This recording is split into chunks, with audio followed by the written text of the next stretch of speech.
Un joven sale de la universidad por la noche y envía un mensaje avisando que ya va de regreso. Minutos después, una llamada irrumpe el silencio. Del otro lado, una voz desconocida informa que el joven ha sido privado de la libertad y comienza una negociación desesperada. Primero exigen millones de pesos. Luego la cifra baja. Después suman joyas. En medio de la llamada, se escucha la voz del propio joven pidiendo ayuda, y la comunicación se corta. Las horas pasan sin noticias. Los días avanzan. El dinero se entrega siguiendo cada instrucción al pie de la letra, con la promesa de que será liberado con vida, pero eso nunca ocurre. 5 días después, el cuerpo del joven aparece abandonado, envuelto y sin vida. Había sido golpeado, asfixiado y traicionado por personas que conocían sus movimientos, sus horarios y su entorno. No fue un ataque al azar. Fue un crimen planeado. Hola, soy Nicolás Mayorga, tu investigador criminal, y te invito a suscribirte al canal, dejar tu me gusta si deseas seguir escuchando más historias criminales de la vida real y escribir en los comentarios desde dónde me estás viendo o qué opinión te genera este caso. Tu apoyo es fundamental para que estas historias sigan siendo contadas. Empezamos. Norberto Ronquillo Hernández nació en 1997 en la ciudad de Meoqui, ubicada en el estado de Chihuahua, al norte de México. Era hijo de Norberto Ronquillo y Norelia Hernández. Fruto de ese matrimonio también nació Aaron, su hermano menor. Durante sus primeros años de vida, Norberto creció en un entorno familiar donde no faltó el afecto. Sin embargo, con el paso del tiempo, la relación entre sus padres comenzó a deteriorarse. Las diferencias se fueron agravando hasta que, en el año 2009, la convivencia se volvió insostenible y la pareja decidió divorciarse. Tras la separación, el vínculo entre Norberto y su madre se fortaleció notablemente. Con el paso de los años, ella se convirtió en su principal figura de apoyo. Era quien lo acompañaba en las decisiones importantes, quien lo cuidaba y también quien lo orientaba y lo corregía cuando era necesario. Para Norberto, su madre terminó siendo un pilar fundamental en su vida. Aunque el divorcio marcó un antes y un después en la dinámica familiar, su padre no se desvinculó por completo de sus hijos. Si bien ya no compartían el mismo hogar, mantuvo contacto con ellos y continuó presente. Al concluir la escuela secundaria, Norberto se trasladó de su ciudad natal a la Ciudad de México. Allí se instaló en la casa de unos familiares con el objetivo de continuar su formación académica. Su propósito era estudiar la licenciatura en Mercadotecnia Internacional en la Universidad del Pedregal. Durante su etapa como estudiante, en el año 2016, Norberto conoció a una mujer que más adelante tendría un papel clave en los acontecimientos. Se trataba de Yuritsi Martínez Zenobio, quien permaneció inscrita en la universidad únicamente durante 4 meses. En ese periodo, ambos mantuvieron una relación breve. Tras la ruptura, Norberto continuó enfocado en sus estudios y en su desarrollo profesional. Las personas de su entorno lo describían como un joven responsable, comprometido y solidario. Su actitud y forma de relacionarse generaban una buena impresión entre compañeros y conocidos. Para el año 2019, con 22 años, el joven se encontraba en la etapa final de su carrera universitaria. Además, mantenía una relación sentimental estable con Jennifer Rosenfeld, a quien, según su entorno, amaba profundamente. Su vida personal y académica parecía avanzar con normalidad, sin señales de la tragedia que estaba por ocurrir. La tarde del martes 4 de junio de 2019, Norberto acudió a la universidad como lo hacía habitualmente. Ese día tenía programada una presentación importante. Antes de ingresar al aula, el chico habló por teléfono con su madre. La conversación fue breve, ya que ella se encontraba a punto de entrar al cine junto a su otro hijo. Al finalizar la última clase de la jornada, una cámara de seguridad del aula registró a Norberto mientras se preparaba para retirarse. En las imágenes se le observa con la mochila al hombro, tomando agua y organizando sus cosas antes de salir del salón. Cerca de las 9:30 de la noche, Norberto se dirigió al estacionamiento y abordó su vehículo, un Toyota Yaris color plata. Mientras esperaba la autorización para abandonar las instalaciones de la universidad, envió un mensaje a su novia Jennifer para avisarle que ya iba de regreso al domicilio donde se hospedaba. El trayecto hasta allí no debía tomar más de 15 minutos. A partir de ese instante, su rastro se perdió por completo. Apenas 10 minutos después de que Norberto enviara el mensaje avisando que iba de regreso, sus familiares recibieron una llamada telefónica que cambió por completo el rumbo de los acontecimientos. Al otro lado de la línea, un hombre afirmó que tenía retenido al joven en contra de su voluntad y exigió una suma elevada de dinero a cambio de liberarlo con vida. En un primer momento, los captores pidieron 5 millones de pesos mexicanos. Sin embargo, conforme avanzaba la conversación, la cantidad comenzó a reducirse, aunque añadieron la exigencia de entregar también algunas joyas. En medio de la desesperación, uno de los familiares alcanzó a escuchar la voz de Norberto suplicando ayuda. Poco después, la comunicación se cortó de manera abrupta. Tras enterarse de lo ocurrido, Osvaldo, un primo de Norberto, decidió salir de inmediato a recorrer en su vehículo la posible ruta que el joven habría seguido al salir de la universidad, con la intención de encontrar alguna pista. No tardó en localizar el automóvil de Norberto, que se encontraba detenido en una de las entradas de acceso a un deportivo. Al descubrirlo, dio aviso a los servicios de emergencia. Minutos después, llegaron al lugar algunos agentes de seguridad. El vehículo tenía las luces intermitentes encendidas y las llaves se encontraban tiradas sobre la banqueta. Sin embargo, la revisión del área no se realizó conforme a los protocolos establecidos. Los agentes inspeccionaron la zona y el automóvil sin guantes ni equipo especializado, y sin asegurar la preservación del lugar como posible escena del delito. Aunque se tomaron algunas fotografías, no se solicitó la intervención de peritos de la Procuraduría. Lejos de iniciar de inmediato una investigación formal, los agentes indicaron a Osvaldo que retirara el vehículo y que posteriormente acudiera a presentar la denuncia correspondiente por la desaparición de Norberto. La indicación fue acatada. Ya entrada la madrugada del miércoles 5 de junio, Osvaldo y su padre se trasladaron a las oficinas de la Fiscalía de la Ciudad de México, donde presentaron formalmente la denuncia por el secuestro de Norberto. Sin embargo, pocos minutos después, los familiares solicitaron a las autoridades que no intervinieran de manera operativa. Según informaron, habían vuelto a tener contacto con los secuestradores y se había alcanzado un acuerdo económico para la supuesta liberación de Norberto. Ante el temor por su vida, decidieron frenar el avance directo de las autoridades. El acuerdo consistía en el pago de aproximadamente $24,000. Aún así, la Procuraduría activó el protocolo interno, dio aviso a las áreas especializadas y comenzó a resguardar imágenes de cámaras de seguridad cercanas al sitio donde había sido localizado el vehículo del joven. Durante ese proceso, se constató que la cámara de la zona apuntaba en otra dirección, por lo que no registró el momento exacto en el que Norberto habría sido sacado de su automóvil en contra de su voluntad. De regreso en el domicilio, Osvaldo habló con los criminales, quienes le dieron instrucciones precisas para concretar la entrega del dinero. Siguiendo esas indicaciones, se dirigió hasta el punto acordado, ubicado a unos 4 kilómetros de la universidad. El intercambio debía realizarse entre las 3 y las 3:30 de la madrugada. Tal como le indicaron, descendió de su vehículo frente a un lavadero de autos, cruzó la calle y arrojó la valija con el dinero detrás de una reja. La promesa era que Norberto sería liberado en un lugar situado a unos 10 minutos de ese punto. Sin embargo, pese a que la entrega se realizó conforme a lo exigido, la liberación nunca ocurrió. Los minutos pasaron, luego las horas, y Norberto no apareció. 4 horas después, Osvaldo regresó a su casa.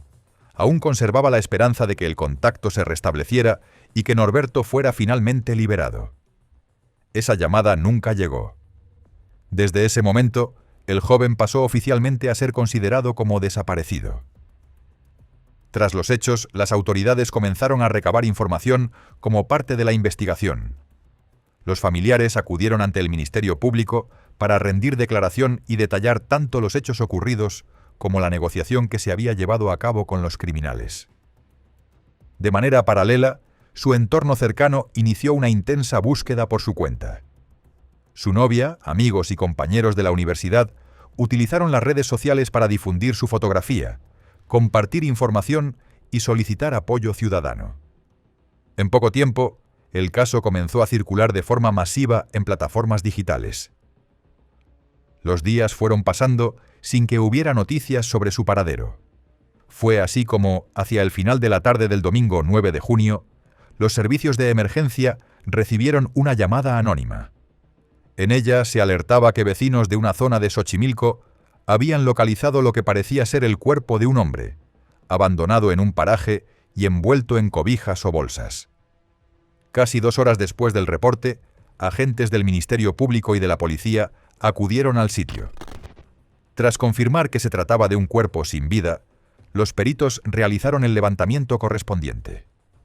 Durante las diligencias, se constató que en el área no había cámaras de seguridad que permitieran identificar quién o quiénes habían abandonado el cuerpo. Durante la madrugada, los familiares reconocieron preliminarmente, a través de fotografías, que el cuerpo correspondía a Norberto. La ropa coincidía con la que vestía la noche de su desaparición. Poco tiempo después, se llevó a cabo la identificación presencial. Los análisis forenses revelaron que Norberto presentaba signos de haber sido golpeado y que la causa de su muerte fue la privación de oxígeno. Los especialistas concluyeron que en el crimen participaron al menos 2 o 3 personas y que la muerte ocurrió entre 3 y 5 días antes del hallazgo, es decir, poco después de que fue secuestrado. Horas más tarde, la Fiscalía confirmó oficialmente la noticia a través de un comunicado y de sus redes sociales. En ese mismo mensaje, las autoridades aseguraron que la investigación continuaría hasta dar con los responsables del crimen. Con el paso de los días, además del dolor y la indignación social, comenzaron a surgir fuertes cuestionamientos sobre la actuación de las autoridades durante las primeras horas del caso. Esto ocurrió especialmente después de que se difundiera el video del momento en que agentes de seguridad inspeccionaron el vehículo de Norberto, sin preservar adecuadamente la escena. Desde la Universidad del Pedregal, el rector expresó públicamente su inconformidad por el manejo del automóvil, señalando que la falta de resguardo pudo haber provocado la pérdida de evidencia clave para identificar a los responsables. También cuestionó el tiempo que tardó en intervenir el personal especializado, lo que a su juicio afectó el desarrollo de la investigación. Estas críticas cobraron mayor fuerza cuando la Fiscalía reconoció que, por un descuido, los policías movieron el vehículo del lugar, lo que pudo haber derivado en la manipulación involuntaria de posibles pruebas. Ante este escenario, el secretario de la Corporación de Seguridad anunció que se investigaría la actuación de los agentes involucrados. Sin embargo, posteriormente sostuvo que los policías habían actuado conforme al protocolo. Mientras avanzaban las investigaciones, la Fiscalía comenzó a dar a conocer algunos detalles sobre el desarrollo del caso. De acuerdo con las autoridades, el modo en que se había llevado a cabo el secuestro resultaba atípico, ya que la negociación por el rescate fue breve y el monto exigido se redujo rápidamente, lo que llevó a suponer que los responsables no parecían ser especialistas en ese tipo de delitos. De forma paralela, se intensificó la revisión de cámaras de seguridad, el análisis de comunicaciones telefónicas y la realización de operativos en distintos puntos de la ciudad, en coordinación con autoridades federales. A partir de estas diligencias, los investigadores comenzaron a sospechar que Norberto había sido trasladado a un inmueble cercano al lugar donde fue interceptado, presuntamente un departamento que habría funcionado como casa de seguridad. En ese contexto, a menos de cumplirse 2 meses del crimen, se produjo la primera detención. Se trató de Daniel Benítez Cabrera, quien en ese momento era estudiante de gastronomía. Su nombre surgió en la investigación debido a que el vehículo utilizado para trasladar a Norberto después del secuestro, un Chevrolet Sonic de color rojo, estaba registrado a su nombre. Desde el inicio, Daniel negó cualquier participación en los hechos. Argumentó que el automóvil era utilizado para transportar pasajeros mediante una aplicación y que, aunque él figuraba como administrador de la cuenta, el apoyo operativo del vehículo estaba a cargo de su hermano. Además, señaló que el automóvil solía ser conducido por un hombre identificado como Óscar Muñoz González, alias El Oso. Esta información condujo a una nueva línea de investigación y derivó en la detención de Óscar. A partir de ahí se produjeron más arrestos, el de José Fernando alias El Lagarto y el de José Manuel León alias El Puebla. Sobre este último, se informó que estaba vinculado a actividades relacionadas con drogas sintéticas y que habría participado tanto en la intercepción y traslado de Norberto como en el cobro del rescate. En una conferencia de prensa posterior a las detenciones, la Fiscalía informó que, a partir de las entrevistas realizadas a los implicados, se había obtenido información relevante sobre la forma en que se ejecutó el secuestro y sobre la posible participación de otras personas. Sin embargo, el anuncio que generó mayor impacto público fue la mención de un posible móvil, una supuesta deuda que Norberto habría tenido. Esta hipótesis provocó sorpresa e inconformidad, especialmente entre los familiares del joven. Su padre expresó que, aunque confiaba en el trabajo de las autoridades, no encontraba sentido a esa explicación y aseguró no tener conocimiento de que su hijo tuviera algún problema económico de ese tipo. Mi hijo, ¿como para qué o como qué les pueda deber a esas personas? No tengo ni la menor idea. Mientras tanto, la defensa de Daniel insistía en su inocencia. Como parte de su estrategia legal, presentó ante las autoridades videos que, según afirmaban, mostraban a Daniel y a su vehículo en un lugar distinto al de los hechos, en el mismo horario en que ocurrió el secuestro. No obstante, dichas pruebas no fueron admitidas dentro del proceso, y Daniel permaneció en prisión preventiva junto con los otros detenidos. Desde el penal, difundió una carta en la que denunció haber estado incomunicado tras su detención y manifestó no haber recibido información clara sobre los motivos de la acusación en su contra. Además, ante medios nacionales, declaró que estaba siendo utilizado como un chivo expiatorio sin pruebas que lo vincularan directamente con el crimen. Dijeron, no, pues aquí está nuestro culpable, nuestro chivo expiatorio y ya, se acabó. Mientras tanto, los detenidos terminaron reconociendo que la autora intelectual del secuestro y homicidio de Norberto había sido Yuritsi Martínez Zenobio.